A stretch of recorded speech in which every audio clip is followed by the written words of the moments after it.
Individuals: Edmund Mahon. Naturally, we faced criticism over the Lu conflict. Many people thought we should have been in there, guns blazing. On the one hand, you have a system that wants to be independent, and on the other, you have the oppressive Federation telling them no.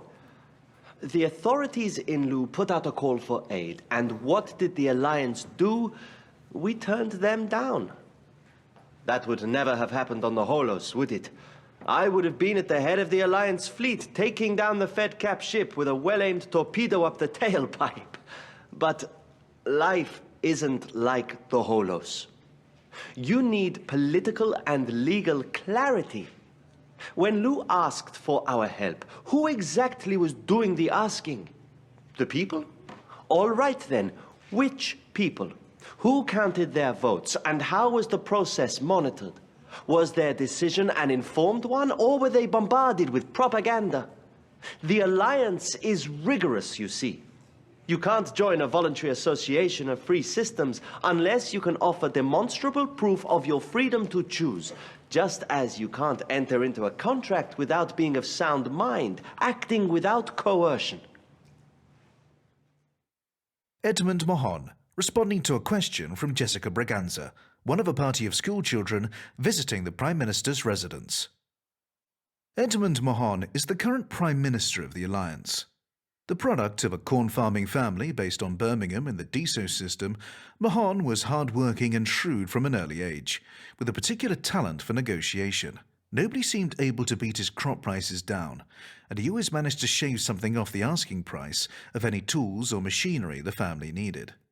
In the first book of his autobiography, The Shadow of Silo 7, he attributes this talent to preparatory research, claiming that he always found out as much as he could about the people he would be dealing with before meeting them.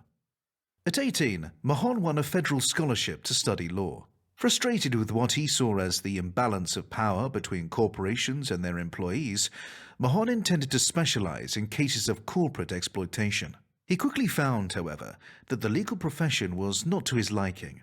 Awash with duplicity, double talk, and corruption was his assessment, and he switched track to political science.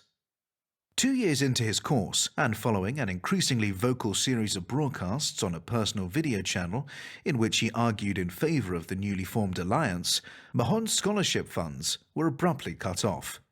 He had unknowingly violated a clause that required him to refrain from public criticism of the federal government.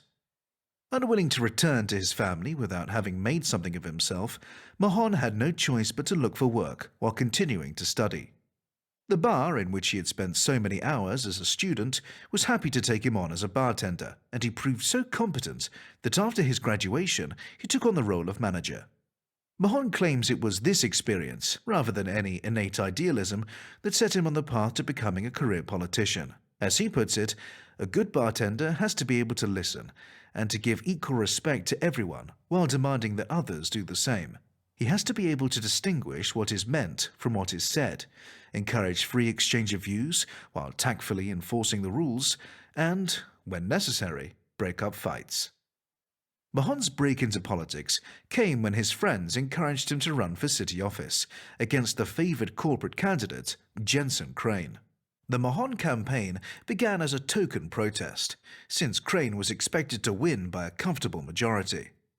Mahon eviscerated Crane in the live debates, however, winning over the audience with a combination of wry humour and an empathetic awareness of local concerns that Crane could not hope to match, living as he did in a high-altitude apartment complex.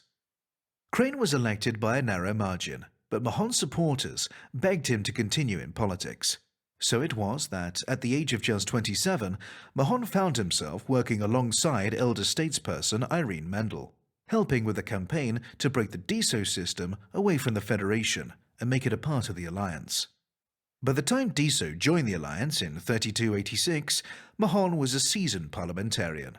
He served as a planetary representative several times before making his bid for the premiership.